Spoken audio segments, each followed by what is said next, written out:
Everyone, welcome to एकेडेक्सल। Myself Deepali. और आज हम लोग जानेंगे कि एनसीईआरटी में जो नई एनसीईआरटी आ चुकी है, तो आप सभी को ये चीज़ पता होगी कि न्यू एनसीईआरटीज आ चुकी है। पीडीएफ आपको अवेलेबल हो गया है, तो आप लोग इजीली पीडीएफ को तो देख ही सकते हो, बट 25, 26 उसके नीचे लिखा हुआ रहेगा बच्चे। और पीडीएफ आपको 12th क्लास का तो मिल गया है, 11th का थोड़ा टाइम बाद मिलेगा, बट 11th का भी मिल जाएगा।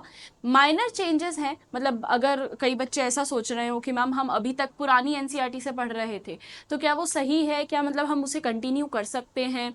नया जो अभी पेपर होगा, क्या उसके अंदर 4 मई को क्या कुछ ऐसी चीज़ें आ जाएगी जो नई एनसीईआरटी में हो और हमारा मिस हो जाए?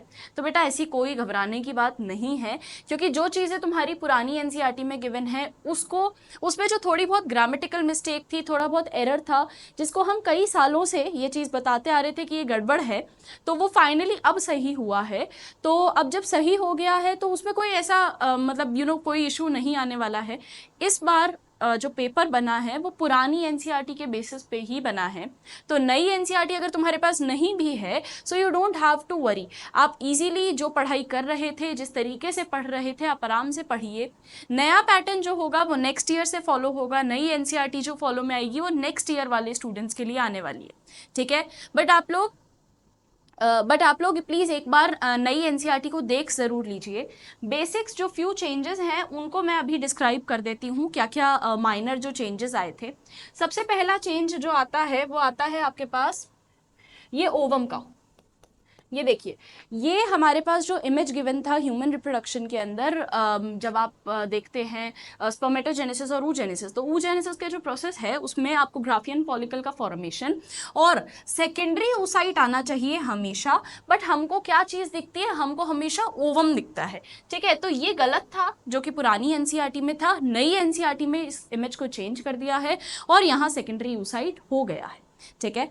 सेकेंड थिंग, दूसरी चीज़ देखिए जो इम्पॉर्टेंट है और अच्छे मतलब चेंज करी है, that is adrenal gland present at the interior part. ये इंटीरियर पार्ट पे बोला जाता था कि एड्रीनल ग्लैंड इंटीरियर पार्ट पे लोकेटेड है, बट एक्चुअल में इसकी जो पोजीशन के हिसाब से अगर हम देखें तो adrenal gland is present at the superior part of kidney. तो ये हमारे पास करेक्ट स्टेटमेंट आना चाहिए।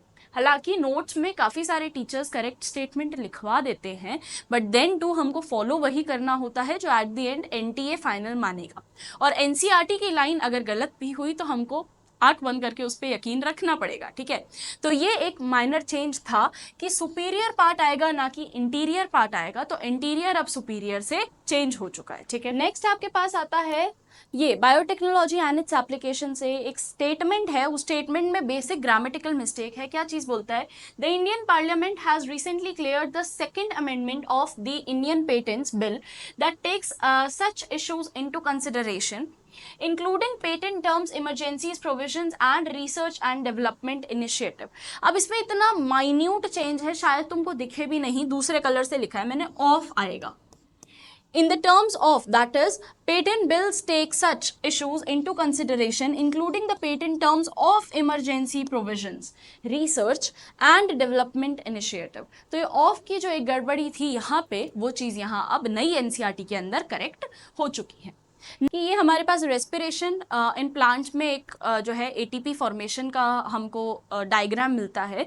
तो माइटोकॉन्ड्रिया एटीएस साइकिल के पास में आपको ये चीज़ मिलेगी और वहाँ आप देखोगे 2H+ आयन का फॉर्मेशन, विच इज़ रॉन्ग, है ना, क्योंकि हमने ये चीज़ पढ़ा है कि जब F1 F0 पार्टिकल एनर्जी बना रहे हैं तो 2H+ आयन फॉर्म नहीं होंगे।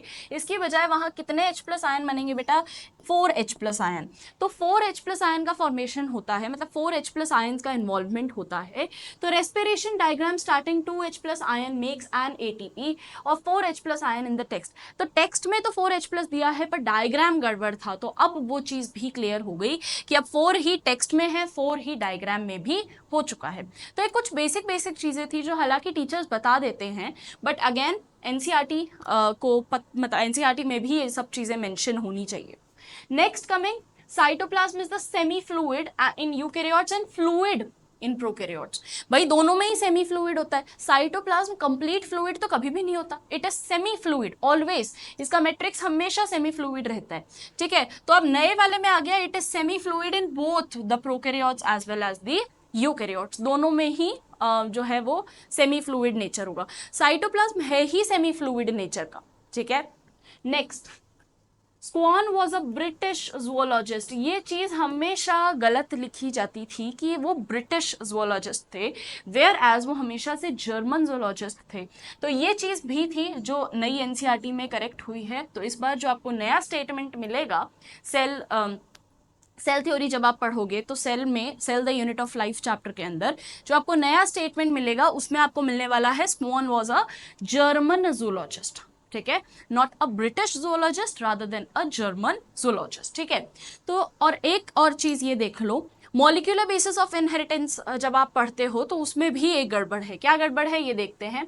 पेज नंबर 104 पे जब आप देखेंगे तो the total number of gene is estimated at 30,000। इस पे क्वेश्चन बनता है, याद रख लेना इससे, ठीक है। How much lower than the previous estimate, however the lower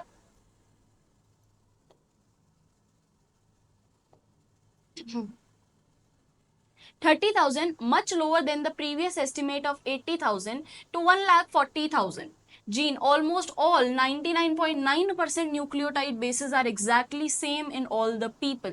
तो ये भी बेसिक ही था कि all the people की जगह it should not be people, it should be all humans. तो अगर हम ह्यूमन की बात कर रहे हैं तो 99.9% सेम होते हैं बेस पेयर्स का sequence in all the humans. और ये एक बेसिक और एक माइनर चेंज था जो अब नई एनसीईआरटी में हो चुका है, ठीक है।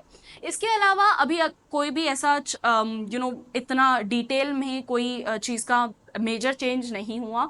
बट अगेन ऑफ कोर्स अगर कोई नया अपडेट फिर भी आता है तो हम लोग इस चैनल पे डेली वीडियो बना रहे हैं और उस अपडेट के लिए आपको सबसे पहले पता लग जाएगा। So please do not forget to subscribe the channel and also like the video. Bye bye, have a great day, take care.